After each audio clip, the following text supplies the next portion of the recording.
What's up everyone, it's ENDYMION, and if you're even remotely into keeping up with anything gaming-wise, you likely know right now that Palworld is absolutely blowing up across the internet. For those somehow unaware, Palworld is basically Pokemon Gun version, where you collect strange creatures and force them into balls while also being able to shoot them with an AK-47, as you mercilessly work them to create your own utopia.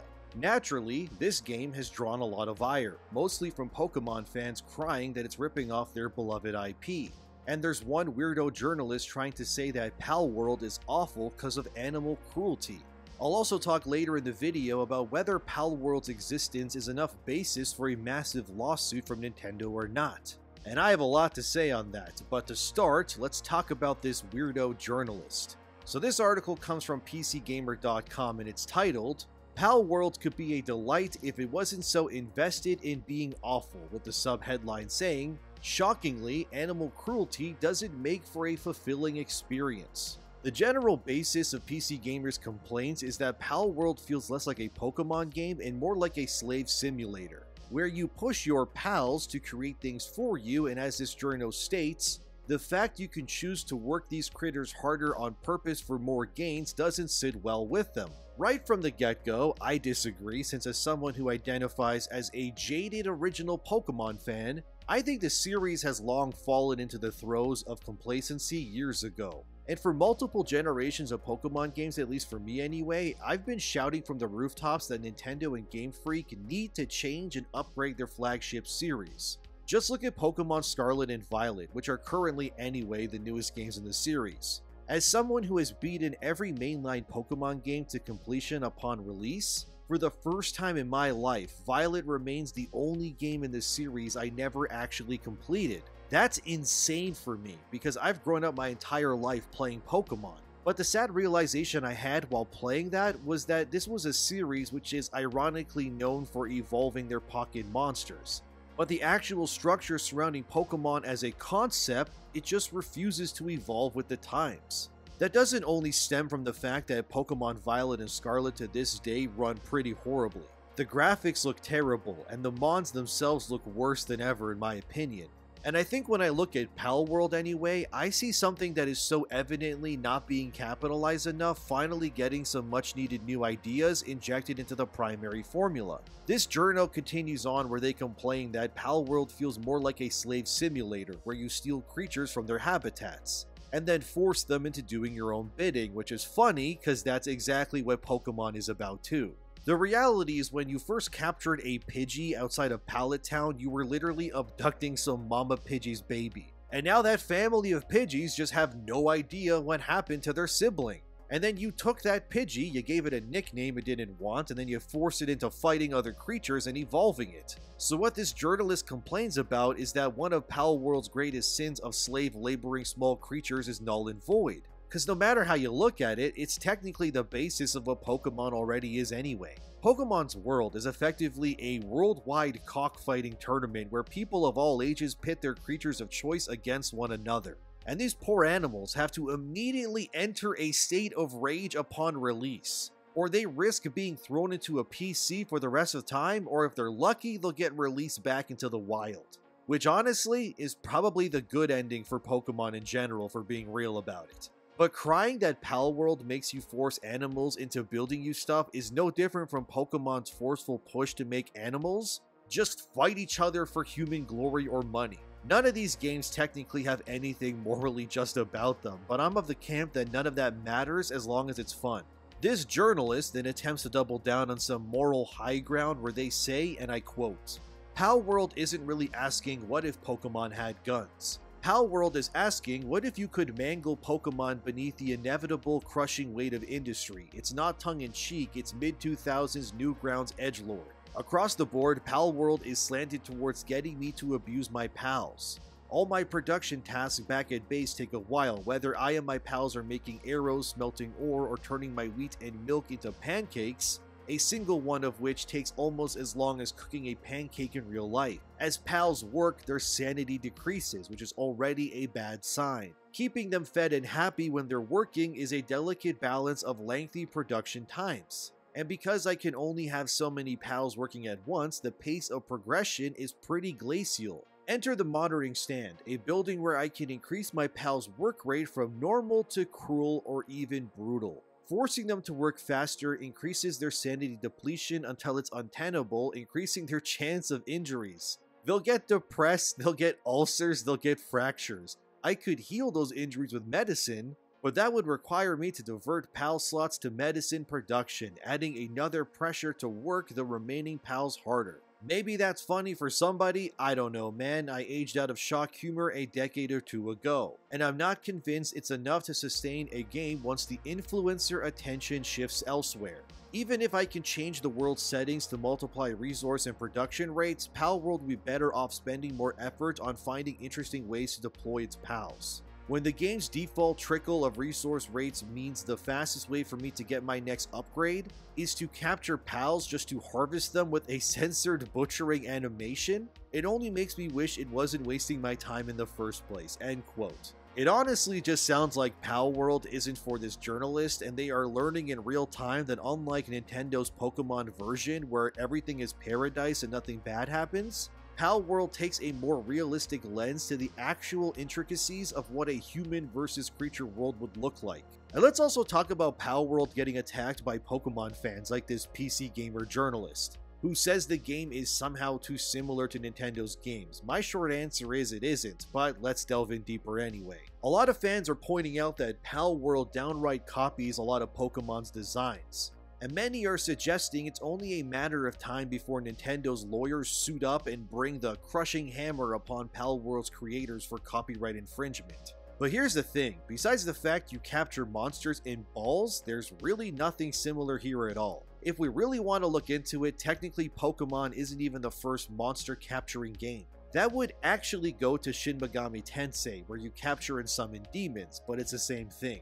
So from the get-go, I want you to understand that whenever a Pokemon fan cries and says Palworld is copying it, just tell them that Pokemon is copying Shin Megami Tensei in the first place. My point being is that Pokemon has really no original concept to stand on in its own right.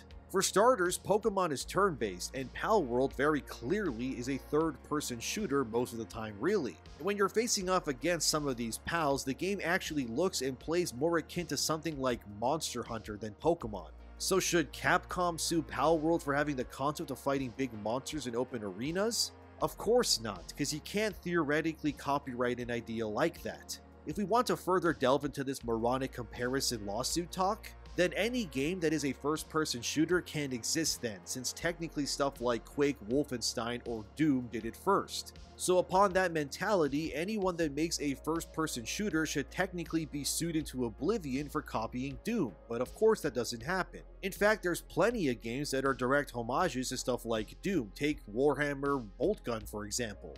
You don't see Boltgun getting thrown into the Shadow Realm over that, because like I said, you can't copyright an idea. Like you can't legally say, oh well, this company owns the concept of jumping in a video game. Or if your game allows you to save your progress, you have to pay 5 cents every time to this one developer. No, that's not how copyrights work.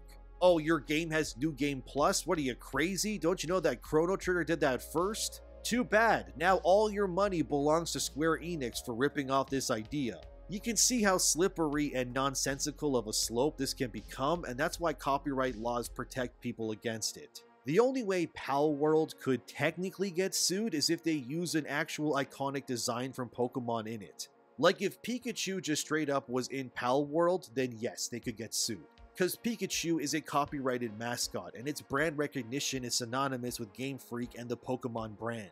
But saying stuff like Spark It in Palworld is copyright infringement against Pokemon is nonsense, because they look nothing alike. Sure, they're both electric rodent creatures, but that's fine. Otherwise, we could use the same nonsensical thought process and anyone who has a zombie in their game could get sued by like Capcom because Resident Evil has zombies in it. It's stupid and it's moronic. And Palworld clearly is having fun with their designs, although sometimes I would argue too much, like the pal who's number 69 in the pal deck. Yes, number 69, and its name is Lovander, and apparently it's a creature that enjoys pleasuring other pals and has even gone on to pleasure humans. Yeah, that's not something Nintendo would ever let happen in their game, so yet again, like I said, Palworld is clearly not Pokemon.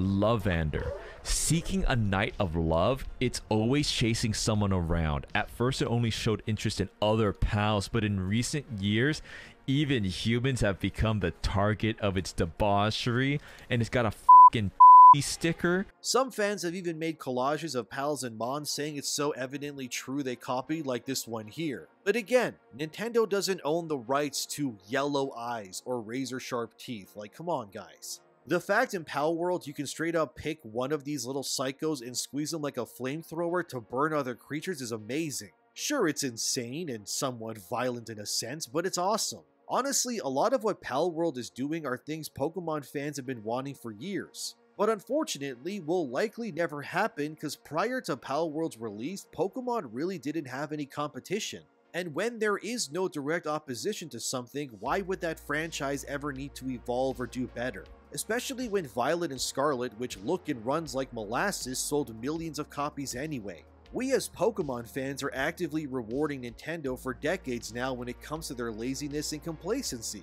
So when I see Pokemon fans getting butthurt that another game is actually using a similar concept and making fun things happen, you can't get mad at it. And as Palworld's devs have shown as of the making of this video, Palworld has crossed over 4 million copies sold already on Steam. And it's currently the most played game on Steam as well, with over 1 million players. And who knows, by the time you're watching this, these numbers are likely out of date and it's even higher now.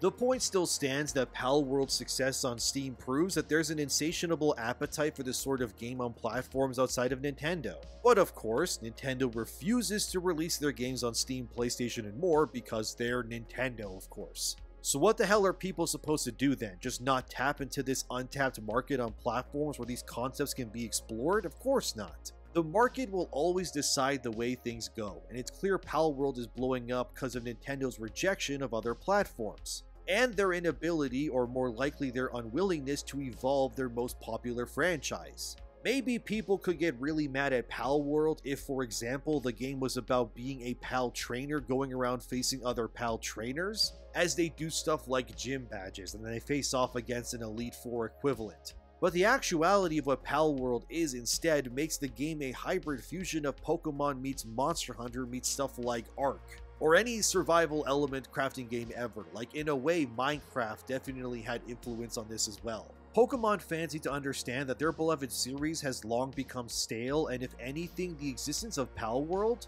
should hopefully cause Nintendo to pick themselves up for once and actually make something different and cool in the future.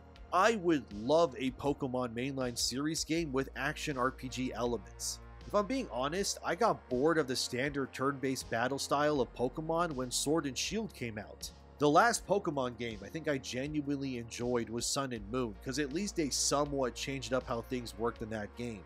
And I think just putting Pokemon on a big open world map only showcased how flawed and shallow the gameplay of that series really is. Not to mention how badly it looks when compared to other games, and that includes games from Nintendo themselves. Like, Violet looks terrible, dude. There's no excuse for it when you have a company like Nintendo with the amount of money that they do. And the fact mainline Pokemon games still don't have actual voice acting or better online features, or like I said, possibly new modes of gameplay like action elements? No, instead it's the same game it's always been, but it's clear there's an insanely huge audience out there who wants more out of Pokemon.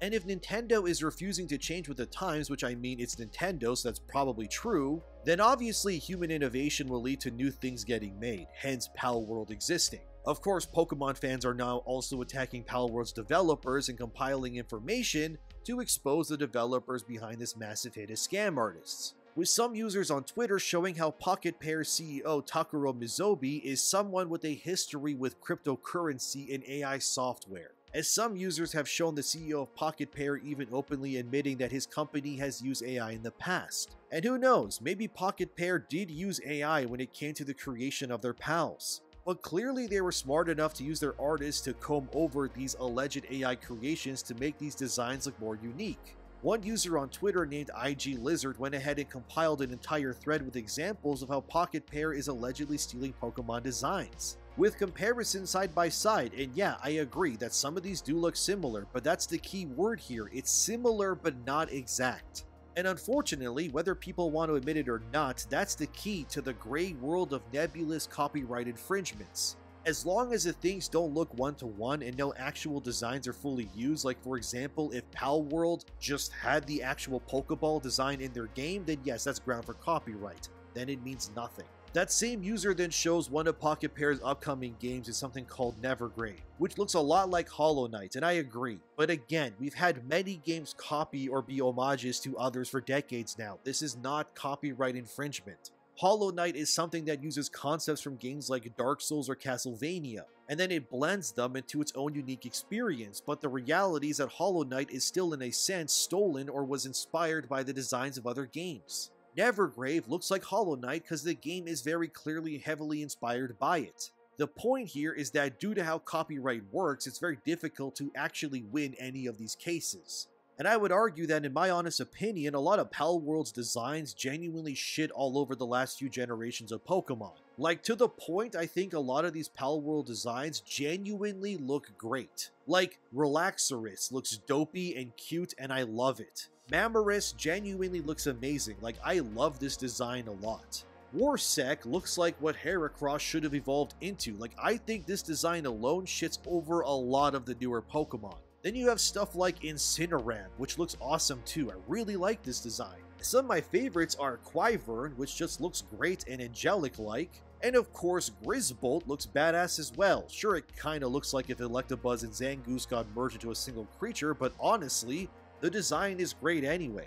I think if anything, Palworld just proves how lazy and boring Pokemon has been for years now, and I think Pokemon fans need to come to terms with the fact that their beloved franchise has been stale for far too long, and it's ultimately not really a battle of which series is better or something. Because regardless of Palworld's success, Pokemon will continue to do just fine. If people are willing to buy the slop Nintendo makes now for full price, then it's proof alone that millions of people will continue to do so regardless of quality. And I don't want to say, oh, you need to pick a side here, because you don't. I think you can both enjoy Pokemon and Palworld for very different reasons, since like I said, the comparisons begin and end with the fact that they're both games where you capture animals and balls. But again, Pokemon isn't even unique in that concept anyway, so put some respect on Shin Megami Tensei instead. But of course, stating that doesn't strengthen Nintendo fans' arguments, so naturally, they'll ignore it. The same way they ignore the fact Nintendo has effectively been selling them the same game for years now with diminishing quality and lack of improvements on purpose.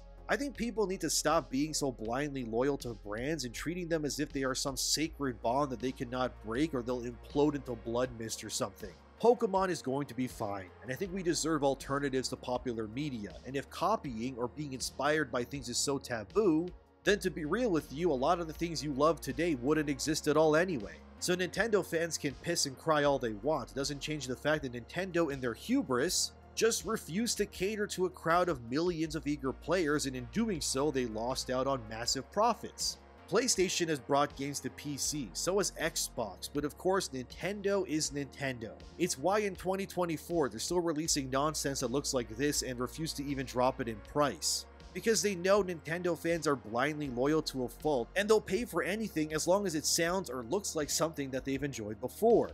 So ultimately, Palworld has nothing to worry about. It's not ripping on Pokemon any more than Ni no Kuni Wrath of the White Witch did, or how Pokemon ripped off Shin Megami Tensei to begin with. Stop crying that people are enjoying things that are similar to stuff that you like. But then again, if Nintendo fans are anything, they're definitely used to gatekeeping and being blind to their beloved company's faults anyway. After all, they paid full price for an expansion to a Zelda game too, but what do I know, right? I've only been playing Nintendo games since I was a child, but at least I'm willing to admit that they're faults, unlike the millions of people out there who won't. You want my advice?